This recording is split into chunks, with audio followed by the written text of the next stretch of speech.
फैसले सड़कों के बजाय मेज़ पर हो जाएं तो अच्छा है, अगर फैसले सड़कों पर होने लगे तो बहुत बुरा होगा। शेख रशीद ने खबरदार कर दिया। फ़ारूक हबीब ने कहा कि हुकूमत अवाम को रिलीफ देने में नाकाम हो गई। फयाजुल हसन चौहान बोले कि मईशत इनसे संभल नहीं रही, सारा गुस्सा इमरान खान पर निकाल रहे हैं।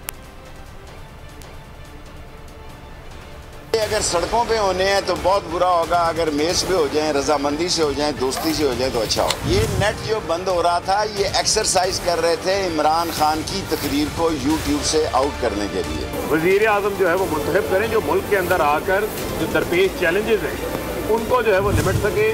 ये जो लाठी गोली की सरकार है, ये अब मजीद जो है वो चल नहीं सकती। बिजली के बिल लोगों से अदा नहीं हो रहे, लोग सड़कों के ऊपर एहतजाज कर रहे हैं। मैं इनसे पूछता हूं कि तुम जितना मर्जी पीटीआई को दबा लो, जितने मर्जी पर्चे करवा लो, जितनी मर्जी FIRs कटवा लो, जितना मर्जी धौंस धांधली और दबश का जनाब तुम माहौल क्रिएट कर दो, ना इमरान खान की आवाज़ दबा सकते हो, ना इमरान खान के चाहने वालों की आवाज़ दबा सकते हो। और जितनी पॉपुलर दिन ब दिन पीटीआई होती जा रही है उसको दबाया जाए और इनको सियासत के मैदान के अंदर नाकाम किया जाए।